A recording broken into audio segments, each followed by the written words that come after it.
नमस्कार, India daily देख रहे हैं आप और आपके साथ मैं हूं ऋतु। बुलेटिन की शुरुआत करेंगे और आज बात करेंगे मध्य प्रदेश की। मध्य प्रदेश से एक ऐसी खबर सामने आई है जिसके बाद राजनीति का पारा जो है फिर से हाई हो गया है। मदरसों में कुरान के साथ भगवत गीता पढ़ाने का यहां पर सुझाव दिया गया, एडवाइस किया गया और ये सुझाव किसी राजनेता का नहीं है बल्कि मध्य प्रदेश में सीनियर आईपीएस और एडीजी राजा बाबू सिंह का है। गणतंत्र दिवस के मौके पर एडीजी ने सीहोर जिले के दोहरा स्थित मदरसा इस्लामिया मदीनतुल उलूम के छात्रों से वीडियो कॉन्फ्रेंसिंग के जरिए बातचीत की और इस बातचीत के जरिए उन्होंने बड़ा सुझाव रखा। इस दौरान उन्होंने कहा, जैसे कुरान इंसान को सही राह दिखाती है वैसे ही भगवत गीता जीवन मूल्यों और कर्तव्य बोध की सीख देता है। उन्होंने मदरसों में कुरान के साथ साथ गीता के अध्ययन का सुझाव भी दिया है। चलिए अब आपको कुछ डिटेल्स देते हैं और ग्राफिक्स के माध्यम से आपको समझाते हैं कि आखिर एडीजे जो है राजा बाबू उन्होंने क्या कुछ कहा है। कुछ डिटेल्स जो है हमारे सामने इस वक्त सामने आई है उसको हम आपके सामने रखते हैं। जरा यहाँ पर देखिए, मदरसों को लेकर के कुरान के साथ साथ यहाँ पर गीता का पाठ हो। सीहोर के एक मदरसे के छात्रों से एडीजी की बातचीत थी और कुरान सही राह दिखाती है लेकिन इसके साथ साथ गीता भी पढ़ाया जाना चाहिए जो कि जीवन मूल्य और कर्तव्यों का संदेश देता है। यहाँ पर एमपी के एडीजी है राजा बाबू, जिसके बयान के बाद यहाँ पर घमासान मचता हुआ नजर आ रहा है। मदरसों में कुरान के साथ साथ गीता पाठ होनी चाहिए। यह अपने आप में दिखाता है, दर्शाता है कि इस बयान के बाद इस वक्त सियासी हलकों से लेकर के राजनीतिक इस वक्त भूचाल आता हुआ नजर आ रहा है। अभी हमने आपको एडीजी राजा बाबू के बारे में बताया, उनका बयान क्या कुछ सामने आया था। उनका बयान आने के बाद राजनीति में भूचाल सा आ गया है। उनके बयान के बाद सियासी बवाल शुरू हो गया। बीजेपी ने इसे ठीक बताया तो वहीं कांग्रेस जो है एडीजी को कानून व्यवस्था पर ध्यान देने की सलाह दे रही है। कांग्रेस कह रही है कि अब एडीजी हैं, उन्हें कानून व्यवस्था सुधारनी चाहिए, उन्हें कानून व्यवस्था के लिए काम करना चाहिए, ना कि इस तरीके की बयानबाजियों को लेकर खुद लाइमलाइट में आने के लिए कुछ कवायद करनी चाहिए। चलिए आपको सुनवाते हैं क्या कुछ बयान इसको लेकर सामने आ रहे हैं। पहले प्रतिक्रिया आप सुनिए। देखिए, ये सबको समझना चाहिए कि जो गीता है, ये गीता भारत के नहीं पूरे विश्व के मानवता की रक्षा का सबसे बड़ा उदाहरण है और गीता से लोगों को आत्मबल मिलता है, गीता से सामाजिक समरसता पैदा होती है, गीता से अन्याय और अपराध से लड़ने की प्रवृत्ति पैदा होती है और गीता जो है वो सब में समाविष्ट है। जब आप हिंदू बच्चों को मदरसे में बुलाकर उर्दू पढ़ा सकते हो तो मदरसे में गीता पढ़ाने में कोई परेशानी नहीं है। और आजकल तो तभी सभी लोग गंगा जमनी तहजीब में भरोसा रख रहे हैं। तो जो गंगा जमनी तहजीब पर भाषण देते हैं और हिंदुओं को कहते हैं कि तुम उग्र नहीं हो, कठोर नहीं हो, ये सबको मिलकर चलना है, हिंदू मुस्लिम एकता के भाव सब में पैदा करना है, तो गीता भी सबको पढ़ाओ। इससे हिंदू धर्म के बारे में नॉलेज भी आपको होगी और किस तरह गीता के उदाहरण व्यक्ति के जीवन में कल्याण करेंगे और किस तरह व्यक्ति मोक्ष को भी प्राप्त होगा और किस तरह व्यक्ति परम वैभव को भी प्राप्त होगा, ये गीता में दर्शाया गया है। इसलिए गीता सबको पढ़ना चाहिए और इसलिए गीता सबको पढ़ाना भी चाहिए। देखिए, एडीजी महोदय ट्रेनिंग के एडीजी हैं जिनकी जिम्मेदारी है मध्य प्रदेश की पुलिस की ट्रेनिंग देना जिससे कि लॉ ऑर्डर बेहतरीन हो सके।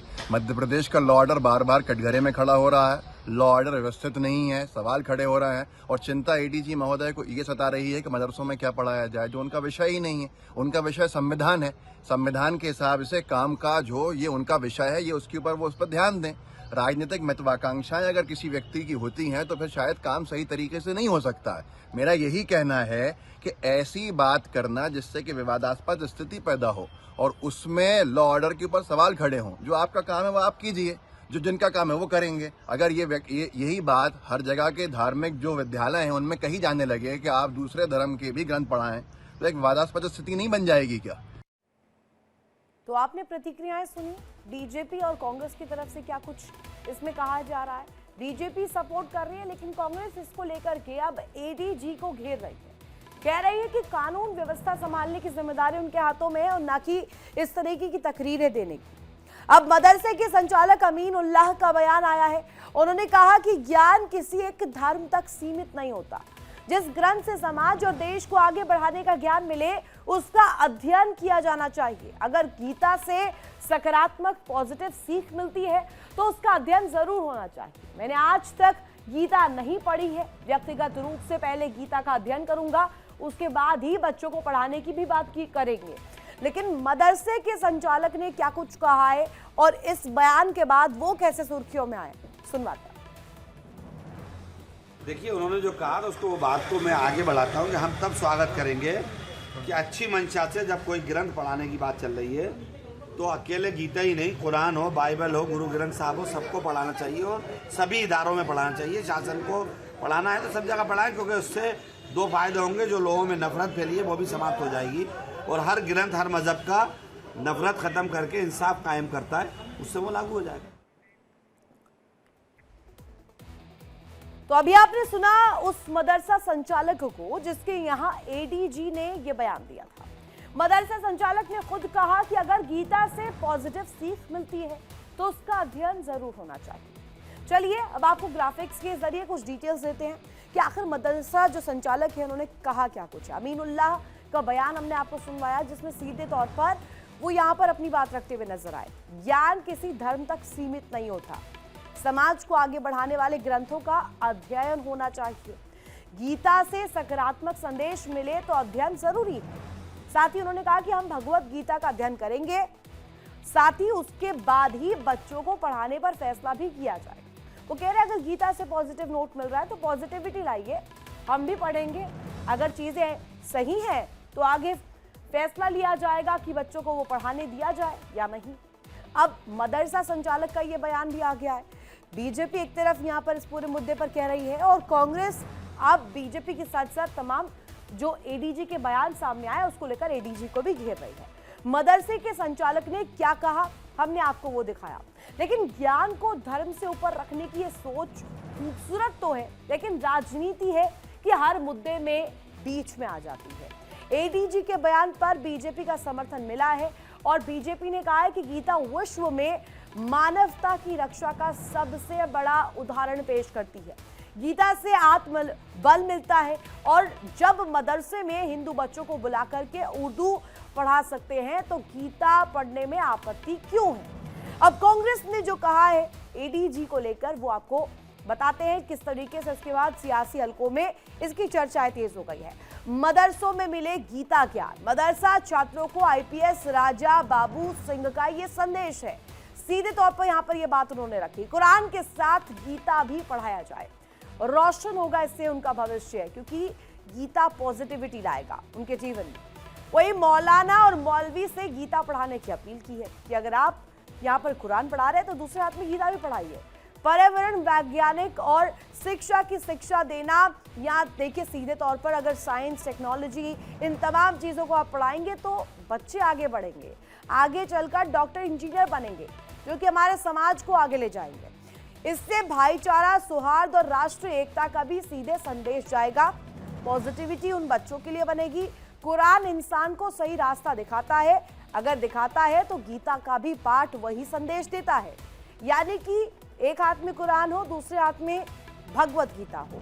गीता जीवन को दिशा देने वाले प्रेरक विचार भी सामने रखती है और साथ ही साथ इम्पोर्टेंट यहाँ पर उन्होंने ये कहा कि एक डायरेक्शन जो है जिंदगी के लिए वो गीता उन बच्चों को प्रदान करेगी। धर्म ग्रंथ मानवता, नैतिकता, सद्भाव का संदेश देते हैं और इन धर्म ग्रंथों की जानकारी होना बहुत जरूरी है। इससे समाज में बेहतर सोच, संस्कार विकसित होंगे।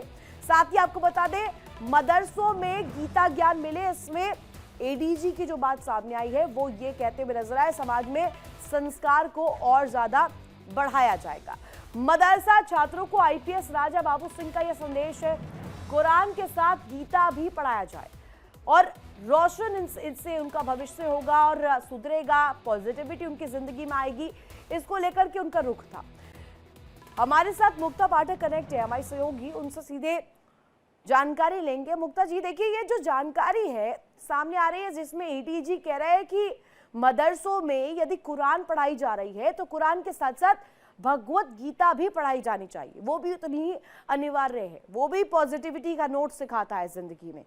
ये जो बयान सामने आया, इसके बाद सियासी घमासान मच गया है, एक भूचाल सा आ गया है। कांग्रेस अलग यहाँ पर आरोप लगा रही है कि एडीजी का काम तो कानून संभालना है, वो इस तरीके की तकरीरें क्यों दे रहे हैं?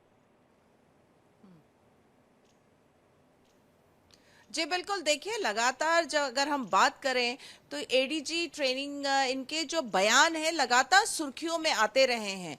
ये इन्होंने जो है जो पुलिस ट्रेनिंग के लिए आते हैं, जो नए पुलिस में भर्ती होते हैं, उन्होंने कुछ दिन पहले ये भी कहा था कि इनको भी जो है रामचरितमानस, रामायण और ये सब का जो है पाठ पढ़ाना चाहिए, और उन्होंने इंक्लूड भी किया था। उनका ये मानना है कि ये सब पढ़ के जो है आप अपने जो आपका जो ड्यूटीज है, आपके जो कर्तव्य है, आप उसको समझेंगे और आपका जो आपको क्लैरिटी मिलेगी। तो ऐसा वो लगातार कहते आए हैं, ऐसा नहीं है कि वो पहली बार ऐसा कुछ कह रहे हैं, क्योंकि पुलिस में जो नए भर्ती उनको भी उन्होंने एडवाइस दिया था और उसको करिकुलम में इंक्लूड भी किया था कि इससे आपको जो है अपना कर्तव्य निभाने में बहुत आसानी होगी, बहुत सारी चीजें आपकी क्लैरिटी आपको मिलेगी, आपकी ड्यूटीज क्या है, डूज क्या है, डोंट्स क्या है, वो आपको समझ आएगा। अब जब उन्होंने यहाँ पे ये जो बच्चों से वो कनेक्टेड थे और उन्होंने जो ये बात कही है कि मदरसा में भी जो है केवल वहां पे भी जो है गीता का पाठ, गीता को पढ़ाया जाना चाहिए। यहाँ पर उन्होंने देखते जिस हैं तरह से एक ढांचा होता है, एक पुलिसिंग का ढांचा जो कि पेश किया जाता है, जो कि सबसे पहले उसमें ऑन प्रायोरिटी कहा जाता है कानून व्यवस्था को सुदृढ़ करना, जो कि आरोप अभी बड़ा लगाया भी जा रहा है उन पर। और जैसा आप बता भी रही हैं कि पहली दफा नहीं है जो इस तरीके के बयानबाजी के लिए वो जाने गए हो, इससे पहले भी इस तरीके की जो बयान है, इस तरीके की तीखी टीका टिप्पणी जो है वो कर चुके हैं। अब क्या ये जब मामला सामने आया, आगे ये कहाँ जाता हुआ आपको नजर आ रहा है आपकी दृष्टि से? जी बिल्कुल, देखिए बैठे बैठे जो है एक मुद्दा मिल गया। अगर हम अभी जैसा आपने बयान सुनाया था, रामेश्वर शर्मा जो बीजेपी के विधायक वो सपोर्ट कर रहे हैं, वो कह रहे हैं कि इससे जो है लोगों का ज्ञान ही बढ़ेगा और दिक्कत क्या है। आरिफ मसूद का भी आपने बयान सुनाया, अभी जो कांग्रेस के विधायक है, उन्होंने भी सपोर्ट किया इस बात को। उन्होंने भी कहा कि देखिए आप कोई भी ग्रंथ पढ़ते हैं, धार्मिक ग्रंथ आप पढ़ते हैं तो उससे आपको फायदा ही होता है, क्लैरिटी मिलती है। तो यही मंशा जो है एडीजी की भी थी जब उन्होंने ये बात कही कि जो है गीता जो है पढ़ानी चाहिए, हर जगह पढ़ानी चाहिए, किसी को पढ़ने में क्या दिक्कत है। लेकिन कई कांग्रेस के कई ऐसे लोग हैं जो इस बात से सहमत नहीं है। उनको ऐसा लगता है कि जो बयान अभी आपने सुनाया कि आप कानून व्यवस्था को देखिए, आप जो ट्रेनिंग का जिम्मेदारी है वो आप संभालिए, आप इस तरह की बातें क्यों कर रहे हैं कि किसको क्या धार्मिक ग्रंथ पढ़ना है नहीं पढ़ना है। यानी एक चर्चा तो शुरू हो गई, बहस का मुद्दा तो आपने दे दिया और बैठे बिठाए यहाँ पर और कांग्रेस को एक जिस मुद्दा तरह से मिल गया है बीजेपी और मुक्ता जी, और ऐसे में सीधे तौर पर अब इसे एड्रेस भी किया जाना शुरू हो चुका है। अब देखना होगा आने वाले दिनों में इस पर सियासी हलकों में कैसी तस्वीर होती है, कैसा यहाँ पर इसको लेकर के रिएक्शन सामने आता है। बहुत शुक्रिया आपका तमाम जानकारी साझा करने के लिए। तो देखिए यहाँ पर तस्वीर सामने आई और गीता का ज्ञान एक तरफ दिया जाए, कुरान भी पढ़ाया जाए, लेकिन इस बयान के मायने क्या है? क्या यहाँ पर गीता का ज्ञान देना, इस तरीके से एक आईपीएस का बयान सामने आना, ये तमाम बातें क्या तालमेल खाती हैं? करेंगे इसी पर बड़ी चर्चा। हमारे साथ खास मेहमान कनेक्ट है डॉक्टर एच.एस. रावत, हिंदू धर्मगुरु, साथ ही साथ आचार्य डीपी शास्त्री, हिंदू धर्मगुरु, महंत अनुराग भृगुवंशी, हिंदू धर्मगुरु हमारे साथ कनेक्ट है, साथ ही साथ हाजी उस्मान, मुस्लिम स्कॉलर इस वक्त मेरे साथ बने हुए हैं। सबका एक एक करके रुक करूंगी, लेकिन सबसे पहले एच.एस. रावत जी, हम देखते हैं कि मदरसों में जो ज्ञान दिया जाता है, कई दफ़ा उस ज्ञान को लेकर, उस तालीम को लेकर सवाल किए जाते हैं। कहा जाता है कि वहाँ से जो पढ़ाया जा रहा है, जो सिखाया जा रहा है, वो उस लेवल का नहीं है कि जो समाज है वो आगे उस पर ही दृष्टि में आगे बढ़ पाए। और अब एडीजी का ये बयान सामने आना, जो कि कानून व्यवस्था संभालने की, जिसके कंधों पर अहम जिम्मेदारी है, आप इस बयान को कैसे देख रहे हैं? देखिए रितु जी, जो सामाजिक दृष्टि के हिसाब से उनका बयान ठीक है कि सभी धर्मों की नॉलेज होनी चाहिए, और जब सभी धर्मों की नॉलेज आपको होगी तो आपको ये फैसला करने में आसानी रहती है कि हमारे जीवन के लिए सबसे अच्छा धर्म कौन सा है। एक बात आपको एहसास होता है कि सच्चाई कहाँ है, नेचर कहाँ है, भगवान कहाँ है, प्रकृति कहाँ है, ये एहसास होता है। जब आप एक ही किताब को लेकर के बैठे होते हैं तो आप उससे बाहर नहीं निकल पाते।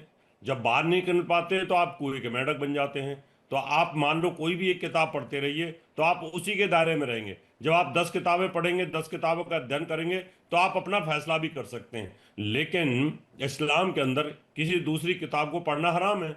और अगर वो पढ़ भी लेते हैं तो फिर वो इस्लाम छोड़ करके वो कहीं ना कहीं फिर काफिर हो जाएंगे। और वो तो फिर अल्लाह की नज़रों में जहन्नम चले जाएंगे। पर उनको एचएस तो रावत जन्नत जी, हाजी जी उस्मान जी कनेक्ट हैं, और हाजी उस्मान जी से मैं पूछना भी चाहूंगी, कुरान की आयत नंबर 1 इकरा, इकरा में ये कहा जाता है कि तालीम हासिल कीजिए, पढ़िए, लिखिए और आगे बढ़िए।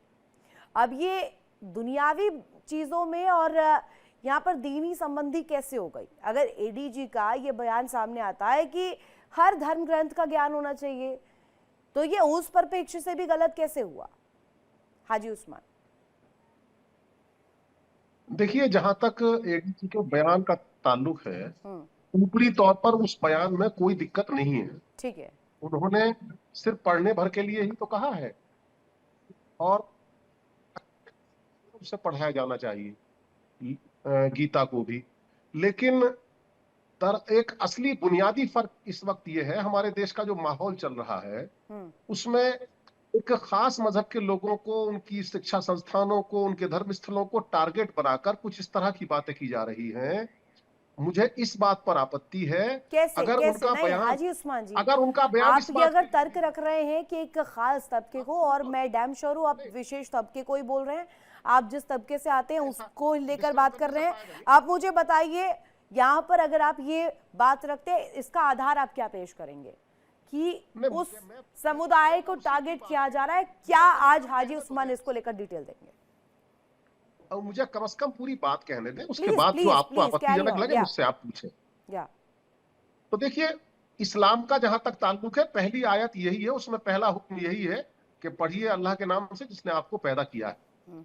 और इसमें कहीं ये भेद नहीं किया है कि आपको क्या पढ़ना है। और इसकी और जब तफसील में हम जाते हैं तो पैगंबर इस्लाम ने कहा है कि आप इल्म हासिल करें, अगरचे आपको चीन भी जाना पड़े। तो उस वक्त, जिस वक्त ये आपने फरमाया आज से 1450 बरस पहले, 1500 बरस पहले, तो उन्होंने इसमें यह इशारा किया चीन जाने में भी कि आप कहीं से भी ये हासिल करें। और जहां तक इस्लाम का असल ताल्लुक है वो तो यही कहता है कि इल्म यानी ज्ञान सुनिए ना हाजी उस्मान और जी, ये आएगा हाजी उस्मान जी, हम तो भारत में रह रहे हैं, लेकिन मैं बात अगर प्रॉफिट मोहम्मद की आप कर रहे हैं ना, उसी से जुड़ा एक बहुत कहा जाए तो मशहूर एक कहावत बहुत जुड़ती है, आपने भी पढ़ी होगी, हो सकता है आपको भी पता होगी, उसका मैं जिक्र यहाँ पर करना चाहूंगी। कि यहूदी जब पहुंचा था वहां पर और प्रॉफिट मोहम्मद ने उनको देखा कुछ ढूंढते हुए, पूछा कि क्या खोज रहे हैं, उसने कहा गिरजाघर खोज रहा हूँ, चर्च खोज रहा हूँ। नहीं मिला तो उन्होंने सीधे अपनी ईदगाह को बता दिया, आप वहां जाइए, अपनी इबादत करिए। तो जब आपके प्रॉफिट मोहम्मद नहीं बांट रहे थे, आपको क्या दिक्कत है फिर? अगर एक हाथ से कुरान पढ़ ली जाए और एक हाथ से गीता का ज्ञान मिल जाए, मुझे जो इकरा से तालीम मिल जाए, और आप इसे टारगेट करना कह रहे हैं, मजहबी चीजों में बांट रहे हैं। हाँ, वो मैं अब उसकी वजह तो गिना दूं। ये बिल्कुल जायज हो जाएगा अगर स्कूलों में भी ये किया जाए कि कुरान की शिक्षाएं पढ़ी जा रही है। सारे धर्मों की शिक्षाओं को एक साथ लेने में क्या दिक्कत है? हमारा देश सब तरह के धर्मों का गुलदस्ता है, यहाँ सब धर्मों के मानने वाले लोग रहते हैं। तो एक ही जगह ये बात क्यों कही जा रही है? आप मदरसे के लिए ये बात क्यों कह रहे हैं? अच्छा। आपने स्कूलों में ये बात क्यों नहीं की? अच्छा। अरे अफसोस तो इस बात का है कि आप इनका अगर ज्ञान पढ़ाने वाला अगर कोई व्यक्ति तैनात अरे किया हाजी जाता उस्मान है, जी, हाजी उस्मान जी, एक मिनट, आपने ये पॉइंट रखा है ना, मैं भी सनातनी हूँ, लेकिन मुझे इकरा के बारे में पता है, आयत के बारे में पता है, कुरान के बारे में पता है। तो हमारे यहाँ पर तो गंगा जमुनी तहजीब है, हमको तो पता है ग्रंथों के बारे में, तभी तो आपसे सवाल मैंने पूछा इकरा पर। और मेरे साथ हिंदू धर्मगुरु कनेक्ट है, उनसे मैं एक यहाँ पर राय चाहती हूँ। डीपी शास्त्री जी, सीधे तौर पर मदरसों में गीता पाठ हो या ना हो, कानून सिखाया जाए या इस तरीके की मजहबी चीजों को आगे बढ़ाया जाए? सवाल मेरा ये है कि एक हाथ में कुरान और एक हाथ में गीता क्यों नहीं हो सकती भैया साथ में? देखिए, ब्राह्मण सेवा संघ गीता का जो है ना, पूरे विश्व पटल पे पढ़ने के और करने के जो चल रहा है, उसका पुरजोर जो है ना समर्थन करता है। अब रही बात कुरान और गीता साथ पढ़ने के लिए, तीन के मजहब में तो जो कुरान को नहीं मानेगा वो काफिर है। और कुरान पढ़ के और मेडिकल भी पढ़ के आप देख लिए हैं कि डॉक्टर भी बनने के बाद उसकी मन की मंशा क्या थी। अभी आपके सामने सब कुछ आ गया है। इनके साथ जो संबंध बनाने के जो कुरान गीता का आया तो अच्छा है, मैं समर्थन करता हूँ उस चीज को। ठीक है, बाकी ये एक मानेंगे नहीं। ओपनिंग कमेंट यहाँ पर नहीं अनुराग जी का, मानेंगे। फिर मैं वापस आ रही हूँ आपके पास। एक ओपनिंग कमेंट ले लेती हूँ डीपी शास्त्री जी। अनुराग जी, यहाँ पर ये मुद्दा उठ रहा है, मदरसों में यदि गीता का पाठ भी मिले, गीता का जो विचार है, जो परिदृष्टि है, जो डायरेक्शन गीता देती है, वो अगर बच्चों को मिले, समस्या क्या है? मैं ये समझ रही हूँ, अगर मैं सनातनी हूँ, अगर मुझे कुरान के बारे में पता है, तो अगर कोई मुसलमान व्यक्ति है उसे गीता के बारे में क्यों नहीं पता होना चाहिए? वो भी डिसाइड कर लेगा क्या सही है क्या गलत है। प्रणाम समस्त पैनल को। देखिए, ऐसा है कि गीता में कहीं पर भी, कुरान में कहीं पर भी सर्वधर्म संभाव की बात नहीं आती, प्राणी मात्र के कल्याण की बात नहीं आती, समस्त विश्व के कल्याण की बात नहीं आती। उनके अपने कल्याण की बात आती है, उनके अपने धर्म के कल्याण की बात आती है। लेकिन गीता में समस्त कल्याण की बात है, सर्वधर्म संभाव की बात है और राष्ट्र हित की बात है, प्राणी मात्र के हित की बात है। तो देखिए, मदरसे के पढ़े हुए छात्र किस प्रकार से बम विस्फोट कर रहे हैं, किस प्रकार से लव जिहाद कर रहे हैं, धर्मांतरण में लगे हुए हैं। तो ये बहुत ही विकट परिस्थिति है। मैं आपको बताना चाहूंगा कि अगर हम मदरसों में गीता का ज्ञान अगर हम पढ़ाएंगे तो ये पक्की बात है कि वहां पर छात्रों में एक चेतना आएगी और वो समाज के बारे में जानेंगे। वही चेतना जो है अभी सवाल में बनी हुई है। अगर ये सवाल अगर हाजी जी रखे कि वो कानून के लिए जिम्मेदार है, कानून व्यवस्था को ठीक करने के लिए जिम्मेदार है, तो ये वैलिड पॉइंट बनता है। लेकिन अगर इस तरीके की बात रखे कि एक तबके को परेशान किया जा रहा है, उसे टारगेट किया जा रहा है, तो हाजी उस्मान आपसे ज्यादा गलत कोई नहीं है। मुझे अब ये बताइएगा हाजी उस्मान जी, अगर सीधे सीधे मैं इसे ऐसे कोट करूं, अभी लाल किले पर जो हुआ, पहलगाम में जो हुआ, भोजशाला की तस्वीर हमने देखी, मैंने कुरान को खुद पढ़ा है, उसमें तो नॉन बिलीवर्स का कॉन्सेप्ट है, उसमें तो काफिरों का कॉन्सेप्ट है। जो अल्लाह को ना माने वो काफिर है, और उसके लिए कितनी बर्बरता होनी चाहिए वो पूरी कुरान मैंने पढ़ी है। आप मुझे बताइएगा, अगर इतनी ही अच्छी तालीम मिल रही थी तो वो फट क्यों गए लाल किले के पास लोग सुसाइड बॉम्बर्स बन के? देखिए, अपराधी किसी भी उसमें धर्म में हो सकता है, किसी भी धर्म का मानने वाला हो सकता है। मैं इसको ये कहकर, इसी बात पर तो मुझे आपत्ति है, यही चीज तो मैं बताना चाहता हूँ कि ये जो पूरा परसेप्शन ये करके क्रिएट किया जाता है, अगर कोई मुसलमान अपराधी होता है तो उसका धर्म बदनाम किया जाता है, लेकिन अगर कोई दूसरे धर्म का व्यक्ति है तो उसे अपराधी नहीं कहा जाता है। मुझे नाम गिनवाइए, एक मिनट ऐसे सुसाइड बॉम्बर्स जो हिंदू हो उनके नाम गिनवाइए हाजी उस्मान जी। देखिए, मैं इसमें सिर्फ सुसाइड बॉम्बर की बात नहीं कहता, मैं तो एग्जाम्पल दे रही हूँ, आप मुझे आतंकी बता दीजिए। अरे आतंकी बता दीजिए, आतंकी बता दीजिए, नाम बताइए। हाँ, आतंकी का नाम हो जाएगी आपकी जानकारी प्लीज। जितने लोग भी जय श्री राम बोलवाकर जो है वो करते हैं मोब लिंचिंग, वो सब आतंकवादी। एग्जाम्पल दीजिए ना। अरे एक दो तो आधार दीजिए इस बात का। एक दो नहीं, 100 कम से कम पिछले आज हाजी उस्मान नेशनल टेलीविजन पर बैठकर इसे डिफेंड करेंगे और आज एक पॉइंट रख के जाएंगे। लोगों को कारोबार नहीं करने देते, मकान नहीं खरीदने देते, ये इसे आप क्या कहेंगे? कहाँ नहीं मकान खरीद पा रहे आप? हाजी उस्मान को कहाँ रोका है मकान खरीदा हुआ? कहाँ रोका है? जगह बताइए, नाम बताइए उस जगह का। इसी नाम पर हटा देना, बोर्ड लगा देना कि आप इंदौर के मार्केट में नहीं घुसेंगे, आपको इस पर नहीं किया जाएगा। मेरे मुरादाबाद की कई घटनाएं हैं ऐसी जहां मकान खरीदा हुआ वापस करा दिया गया, केवल इस आधार पर कि ये धर्म के हैं। तो ऐसे जो लोग हैं, हास्यास्पद हो जाता है बहुत ना ये सब सुनकर के। एक आधार नहीं मिला अभी तक। आतंकी जितने हैं, जैश ए मोहम्मद, अल कायदा, इनके पाकिस्तान से आते हैं, वो भी इसी मजहब के होते हैं। भारत में सुसाइड बॉम्बर शाहीन मिलती है जो प्लान कराती है, यहाँ पर लोग फट जाते हैं लाल किले में आकर। वो भी जो हाथों में जम्मू कश्मीर में पत्थर लेके घूम रहे थे, धारा 370 के समय में हमने देखा था, वो पत्थर लेकर के जो घूम रहे थे वो भी मासूम ही थे, ब्रेन वॉश किया गया था, लेकिन इसी तबके से थे। कितने नाम मैं गिनवाऊंगी, लेकिन हाजी उस्मान के पास एक हिंदू का नाम नहीं होगा। एचएस रावत। बिल्कुल, इसमें रितु जी कोई दो राय नहीं है। हाजी उस्मान जी बार बार ना बयानों को पलट रहे थे। जब पूछा गया उनसे कि भाई आप बताइए कोई आतंकवादी का नाम, अब हिंदुओं में कोई आतंकवादी हो तो बताए ना, आतंकवादी है ही नहीं। अब पूरे वर्ल्ड में है सारे आतंकवादी, जिहादी और इस्लामिक लोग हैं। आप पूरा वर्ल्ड त्राय त्राय कर रहा है, आज पूरा लंदन त्राय त्राय कर रहा है, आज पूरा फ्रांस त्राय त्राय कर रहा है, कनाडा त्राय त्राय कर रहा है, अमेरिका त्राय त्राय कर रहा है, और ये खुद आपस में तो मर ही रहे हैं सारे के सारे। ये सारे के सारे जो जिहादी आतंकवादी हैं वो सारे तो अल्लाह अकबर करके ही तो बोलते हैं। इन्हें AK-47 चलाते हैं तो बम विस्फोट करते हैं, हथियार चलाते हैं, सर तन से जुदा करते हैं, तन से जुदा का नारा लगाते हैं। ये सारे ही तो मुसलमान जिहादी हैं। जितने भी आप देखेंगे कहीं ना कहीं जितने भी क्रिमिनल हैं जेलों के अंदर 90% तो सारे जिहादी बैठे हुए हैं। और अब इनसे पूछा जाए, फिर उन्होंने मॉब लिंचिंग की बात कर दी। ये जो कन्हैया उदयपुर का उसके सर तन से जुदा कर दिया, उमेश कोले अमरावती का सर तन से जुदा कर दिया, ये जिहादी नहीं है ये। तो इसलिए जब आपके पास कोई मुद्दा नहीं है तो हिंदू को बदनाम करोगे कहां से आप? अरे हिंदू सर्वधर्म समभाव की बात करता है, गीता पढ़ाओगे तो आपका कम से कम ब्रेन वॉश होगा।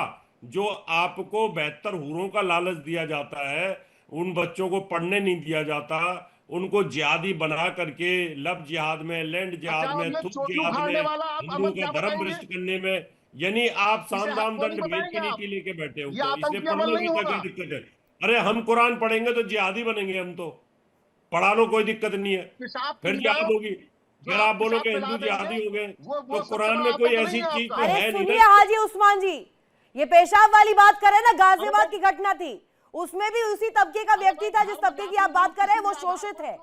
वाला है गाजियाबाद का मुद्दा था, थूक जिहाद सामने आता है, लैंड जिहाद सामने आता है, लव जिहाद सामने आता है। आफ्ताब 32 टुकड़ों में काट देता है उस लड़की को, फ्रिज में बंद कर देता है। पहलगाम में कलमा पढ़वाया जाता है, तब आपको होश नहीं आता इस बात पर? नहीं, और वो जो रेलगाड़ी में मारता है वो क्या था? कौन सी रेलगाड़ी? रेल में मारा हुआ, उसके लिए आपकी जबान पर लकवा चला जाता है, उसका जिक्र नहीं करेंगे आप? अरे किस बात की आधार तो दीजिएगा कि अपने हवाई बातें कर लेंगे आप। वो आधार है, रेलगाड़ी में मार दिया उसने, ये देखकर कि ये मुसलमान है, गोली मारी उसने। कहाँ की बात साहब, आपको इतना भी याद नहीं, बाकी सब चीजें याद रखते हैं। रेलगाड़ी, कितनी रेलगाड़ी चल रही है? भारत है ये। अच्छा, कितनी रेलगाड़ी चल रही है? वो जो है उसमें जो वो था आपका फौजी था, उसने नहीं मारा, आपको याद नहीं? बिल्कुल। पालघर में संतों की लिंचिंग किसने करवाई? जवाब है आपके पास? ये आप सुनिए, नहीं उसमें आपके कर्नाटक में जो मारा गया बांग्लादेशी है, वो किसने मारा? राम बहन किसने मारा? अरे बांग्लादेश की बात कर लूं, बांग्लादेश में तो जिहादी बैठे ही हैं सारे, पाकिस्तान में जिहादी बैठे ही हैं सारे के सारे। अरे यहाँ मैं तो देश की बात कर रहा हूँ। और अभी मेरठ में रिंकू कश्यप को किसने मारा? आप लोगों ने हाजी साहब इसको करा दिया है। लोगों का पूरा परसेप्शन कोई अगर हाजी घटिया हो गया है, इतना क्यों परेशान हो रहे हैं हाजी उस्मान जी? इतना क्यों परेशान हो रहे हैं? अगर एक व्यक्ति कुरान भी पढ़ रहा है, गीता भी पढ़ रहा है, उसे डिसाइड कर लेने दीजिए उसे किसके राह पर चलना है, वो खुद डिसाइड कर लेगा। आप इतना क्यों तिल मिला रहे हैं? अगर मैं कुरान पढ़ रही हूँ और भगवत गीता पढ़ रही हूँ, ये मेरे ऊपर है, मुझे क्या फॉलो करना है। आप थोड़ी मजहबी चीजों में बांध सकते हैं मुझे। डीपी शास्त्री जी, क्या आपको किसी स्कूल में पढ़ने मिला कुरान? आपको गीता भी नहीं मिलती है स्कूलों में पढ़ने के लिए। स्कूलों में साइंस, मैथ्स, इंग्लिश सब्जेक्ट्स होते हैं। बिल्कुल बिल्कुल। तो आप गीता भी पढ़वाइए अपने मदरसों में, उसके बाद हम स्कूलों में इसको लेकर बात रखेंगे। DP Shastri ji please. ये गीता पढ़ेंगे तो ज्ञान का सागर खुल जाएगा। और जिहादी वाली जो मन की मकसद है ना, समाज में भड़काने के, लूटने के, काटने के, पीटने के, वो भी भगवान कहीं ना कहीं इनको बुद्धि दे देंगे। इनको पढ़ना नहीं है, वो बहुत अच्छा बयान दिए हैं। अगर ये लोग पढ़ के जाएंगे तो न्याय भी अच्छा करेंगे, सिस्टम भी अच्छा रहेगा, धर्म शांति भी दुनिया में रहेगी। और आपने आज ढहा पूरे दिया। विश्व में तो वो अशांति का ढहाने जो वाले डर है आतंकी हैं। वो खाली मुसलमान मध्य लोग प्रदेश के हैं। बैतूल की घटना पूरे है। विश्व पटल पे नई में जिहाद, 20 लाख का पूरे स्कूल बन विश्व गया पटल पे और वो अशांति, ढहा दिया गया। और पूरे विश्व में इसकी आप बात करें, एक जो है सो वो है सबसे बड़े अनावश्यक आतंकी। स्थिति जो पैदा हुआ है उसका जड़ खाली मुसलमान लोग हैं। इनका एक ही मकसद है भेदभाव करने कि वाले भाई इसको मारो है सबसे बड़े और और इसको सुनिए ना, आतंकी। आप लोग तो वही और हमारा काफी इनका बड़ा नहीं मिल कॉन्सेप्ट सकता है। रखते हैं कभी नहीं कि हम मूर्ति पूजा में विश्वास नहीं करते, उसके बाद भोजशाला में सरस्वती पूजा होती है, उसके बाद तुरंत बाद मूर्ति पूजा के बाद वहां पर आप लोग अपनी नमाज अदा करते हैं। सुनिए, आप पहले अपनी आइडियोलॉजीज पर फोकस करिए, उसके बाद हाजी उस्मान जी आकर के तर्क दीजिएगा। आप लोगों को एक दफा दिक्कत नहीं हुई, मूर्ति पूजा सरस्वती पूजा वहां पर हुई थी भोजशाला में, उसके बाद 3 घंटे आप लोगों ने अपनी नमाज अदा करी, हमें कोई तकलीफ नहीं है। ये तकरीरें भी कुरान से ही आती हैं, वहां से ही आती है। बिल्कुल गलत बात है। हाँ। वो भी एक फॉर्मेलिटी अदा कर दी गई और हम लोगों ने अपना कलेजा दिखाया। सिर्फ 15 लोगों ने नमाज पढ़ी, 12 लोगों ने, और हिंदू एक कितना कैदी की तरह सहिष्णु उनको नहीं। ले एक जाया मिनट, गया। आप यहाँ वाह पर बात कर रहे हैं, क्यों फिर कैदी में ले एक जाने की मिनट, जरूरत अरे पड़ी? रुकिए तो, इतना क्यों बौखला रहे हैं? डिसाइड कर लेने दीजिए ना, दिक्कत क्या है? दोनों चीजें पढ़ने की बात कर रही हूँ मैं, कह रही हूँ कुरान भी पढ़ाइए, पुरजोर तौर पे पढ़ाइए, और गीता भी पढ़ाइए, फिर वो इंसान डिसाइड कर लेगा कौन सा सही है। अनुराग जी जी देखिए, मैं कहना चाहूंगा, मदरसे से निकल के आगे की शिक्षा लेने वाले केजीएमयू में लग जिहाद कर रहे हैं, धर्मांतरण करा रहे हैं, दिल्ली में बम विस्फोट कर रहे हैं, डॉक्टर बन रहे हैं, इंजीनियर बन रहे हैं। मदरसे से शिक्षा लेने वाला व्यक्ति बम विस्फोट ही करेगा, बम बनाएगा, विस्फोट करेगा, वो देश हित की कोई बात नहीं करेगा। हाँ। देखिए, साहब ने बिल्कुल बयान, बिल्कुल एडी साहब का बिल्कुल वक्तव्य बिल्कुल सही है। वो जानते हैं कि लॉ एंड ऑर्डर कहां से बिगड़ता है और कहां से संभलता है। उन्हें अच्छे से मालूम है कि लॉ एंड ऑर्डर को कौन लोग बिगाड़ रहे हैं, देश में भी और देश के बाहर भी। मैं आपको और बताना मेरे चाहता साथ हूं, मेरी सहयोगी मुक्ता भी कनेक्ट है, वो लगातार ग्राउंड पर कवरेज करती हैं, वो तस्वीरें दिखाती हैं कि क्या इस वक्त हालात है, और हर एक खबर हम तक पहुंचती है।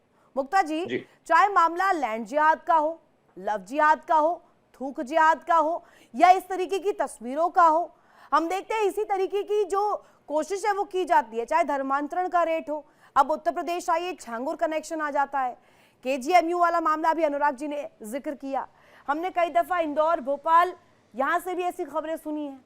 अब ये इस तरीके की तस्वीर जो होती है, ये कहते हैं, एक नैरेटिव पेश करते हैं कि इन्हें परेशान किया जा रहा है, जबकि असलियत क्या है वो यहाँ पर आधार और यहाँ पे डिटेल्स में डेटा बता रहा है। बिल्कुल सही कहा आपने। देखिए, इस तरह मध्य प्रदेश की अगर हम बात करें तो लगातार इस तरह की खबरें आ रही हैं, चाहे वो लव जिहाद हो, लैंड जिहाद हो, थूक जिहाद हो, धर्मांतरण का हो। कल ही जो है विदिशा की खबर हमने दिखाई थी, जहां पे नाम बदल के, हिंदू नाम रख के, पहले तो हिंदू लड़की से शादी किया, फिर बाद में बता दिया कि मुस्लिम है, फिर उसका धर्म बदलवा दिया, उसके आधार में नाम करा दिया, बच्चा भी हो गया, फिर उसको 3 तलाक दे दिया, और फिर एक बार शादी कर ली एक और हिंदू लड़की से, और अब काजी कह रहे हैं कि हलाला करके तुम वापस अपने पति के पास चले जाओ। तो देखिए किस तरह की चीजें हो रही, ये कल की खबर है मध्य प्रदेश की बात करें तो लगातार डिसाइड कर लेना चाहिए। अगर दोनों चीजों का, दोनों धर्म ग्रंथों का ज्ञान मिल जाए, क्या दिक्कत है इसमें? सामने वाला खुद डिसाइड कर लेगा उसे क्या फॉलो करना है। हाजी उस्मान जी, अब आपसे मेरा एक बहुत सिंपल सवाल है, अगर आप कानून के नजरिए से देख रहे हैं डीजी का ये बयान, तो अप्रिशिएटेबल, स्वागत योग्य है आपका ये सवाल, और मैं इस सवाल को पूछूंगी भी। यहाँ पे जो हमारे साथ धार्मिक जो धर्मगुरु जुड़े हुए हैं, हाजी उस्मान, लेकिन अगर इसे उस मायने में देखूं, जब सावन में तस्वीर आती है कांवड़ यात्रा को लेकर के, वैष्णो ढाबा, दुर्गा ढाबा, इस तरीके के नाम होते हैं, और अंदर निकलता है कोई अंदर आदिल, ये सत्य नहीं है क्या? देखिए, ये भी कानून, अगर आप इस पर भी अगर बात करें तो ये भी पूरा जो भी किया गया है वो सब पूरा गैर कानूनी तरीके से है। किसी को यहाँ नाम रखने पर कोई रोक टोक नहीं लगाई जा सकती। अब बचा जो मिलावट करने वाले हैं, आप पूरे हिंदुस्तान का आप डाटा निकाल लीजिए, पता चल जाएगा। और अब अगर हम देखिए, आतंक की अगर हम परिभाषा करें तो दूसरे को तंग करना होता है किसी भी नजरिए से। कैसे तो तंग कर अगर रहे हैं हाजी उस्मान, कैसे तंग कर रहे हैं? आप तंग हो गए क्या इस बात से? आपने पहली लाइन में बोला कि आपको गीता पढ़ने में कोई समस्या नहीं है, गीता पढ़ने में हाजी उस्मान को कोई समस्या नहीं है, तो कोई और व्यक्ति अगर पढ़कर डिसाइड कर ले कि उसे गीता पढ़ना है, उसे कुरान पढ़ना है, इसमें क्या दिक्कत है हाजी उस्मान को? इसमें दिक्कत ये है हाजी उस्मान को, हाँ। क्या केवल गीता की बात क्यों हो रही है, कुरान की बात क्यों नहीं हो रही? मैं तो कह रही हूँ कुरान भी पढ़ाइए, काफिरों का बिल्कुल। कॉन्सेप्ट भी पढ़ाइए, और वो नॉन गुरु ग्रंथ भी बिलीवर का पढ़ाइए, कॉन्सेप्ट बाइबल भी पढ़ाइए, पढ़ाइए, कोई दिक्कत सारे नहीं है, कोई नहीं समस्या सारे नहीं है स्कूलों मुझे। में सबसे पहले सरकार लागू करे, यहाँ से सरकार के लिए ये बात की जाए। मदरसों के लिए क्यों की जा रही है? और अगर मदरसों के लिए की जा रही है तो गुरुकुल में क्यों नहीं की जा रही? HS राव। उसकी मांग क्यों नहीं उठाई गई? मुझे इसका जवाब हाजी चाहिए। उस्मान साहब, हाजी उस्मान साहब, आपने कहा कुरान भी पढ़ाइए, ठीक है, कुरान तो आप लोग पढ़ ही रहे हैं।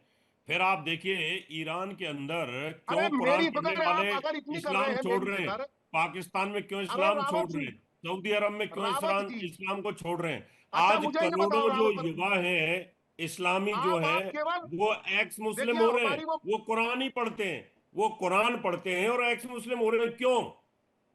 कारण क्या है?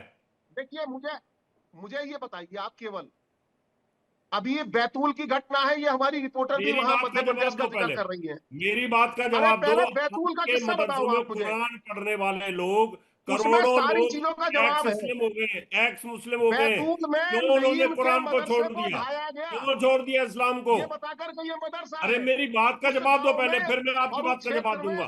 बात संत का परिवार पहले मुस्लिम है। प्रश्न इस का तरीके उत्तर से नहीं, प्रश्न एक नहीं ही होता। मिनट, हाँ। पहले मेरी बात का जवाब दो। मैं पूछ रहा हूँ जो कुरान पढ़ रहे हैं, जो 57 देशों में कुरान पढ़ाई जाती है, आखिर वो क्यों छोड़ रहे हैं? वो क्यों छोड़ रहे हैं कुरान को? आप बड़े भारी शिक्षा के पैरोकार बनने, ये अरे- मुमकिन नहीं है साहब। अरे आप अरे भी भाई, बन जाइए ये हाजी गाँव उस्मान में जी। आज- अरे सुनिए ना, पैरोकार बनिए ना। अगर आप नहीं पैरोकार बन रहे तभी तो दिक्कत ये हो रही है कि आज भी आदिल दरी बिछा रहा है, आगे नहीं बढ़ पा रहा है। आज भी कोई काजी जाकर के फल बेच रहा है। आप इसी में तो बांटते हैं ना, दीनी संबंधी चीजों में ही उलझा के रखते हैं, कंफ्यूज करते हैं। अरे हम कंफ्यूज नहीं करते। नीचे तबके के मुसलमानों को पढ़ने नहीं देते हैं। बताइए मैडम, कहते हैं कि आपके लिए सबसे इंपॉर्टेंट कुरान है, मत पढ़िए साइंस, मत पढ़िए मैथ्स, मत पढ़िए इंग्लिश। अरे अभी तमाम कितने मदरसे ढा दिए गए, और अब कोर्ट ने ऑर्डर किया है अच्छा, कि ये आप नहीं रोक सकते किसी को। अरे तो तो बात पुराने क्यों रहे एक भैया, एक आप चीज तो पढ़ने आपकी तरफ दीजिए। साबित मैं होती कहाँ है। मना कर रही हूँ कुरान आप नहीं ही पढ़ने बनाए से, कोर्ट कुरान आपको पढ़वाइए, गलत साबित करते हैं। पुरजोर आपके तौर पर लफ्ज़ पढ़वाइए, कानून को गलत विशाल साबित आयोजन करते हैं। करवाइए कुरान के आपके लिए। मदरसे अरे बंद करने को करवाइए गलत साबित आयोजन, करते हैं। लेकिन ढाने फिर को उन्हें गलत क्यों साबित रोक करते रहे हैं हैं। जो शिक्षा आपके लेना चाहते बुलडोजर को हैं, गलत साबित करते हैं। जो शिक्षा लेना लेकिन चाहते हैं। आपका काम है आधुनिक शिक्षा से क्यों रोका जा रहा है हाजी उस्मान? एक धर्म के विशेष के लोगों को टारगेट करना है, डीपी शास्त्री, उनको बदनाम करना है आपको। अरे भाई आतंक तो वो अरे भी है, बदनाम कौन चाहे कर रहा है, जबान कौन से करवा हो, रहा है, वो हम देख रहे हैं। हाथ से डीपी हो, शास्त्री, आपके ओछी मानसिकता है, और ओछी मानसिकता के लोग जो है गीता को नहीं पढ़ सकते हैं। सबसे बड़ी चीज अपने मन को शांतचित करना, और शांतचित होने के लिए भोजन और भजन और मन की मानसिकता बड़ी पवित्र होनी चाहिए। गीता बहुत पवित्र महाग्रंथ है, भगवान के मुख से निकला हुआ है, उसमें 700 श्लोक है, परमपिता परमात्मा खुद उसको गाए हैं। उसको पढ़ने के लिए इनको अपने आप को पहले मानसिकता को बदलनी होगी। बिल्कुल, और ये हमारे मानसिकता ही है जो कि मानसिकता सबकी इनकी जड़ नहीं ठीक है। ये मानसिकता जब तक नहीं बदलेगी तब तक ये तब्दीली भी नहीं आएगी, और तब तक यही तस्वीर रहेगी, दलितों से भी बदतर मुसलमानों की हालत रहेगी। और ये आरोप आप कई दफा आकर के इसी तरीके से लगाएंगे। हाजी उस्मान जी बहुत शुक्रिया, तमाम जो मेरे साथ खास मेहमान जुड़े, मुक्ता जी आपका भी तमाम जानकारी साझा करने के लिए बहुत शुक्रिया।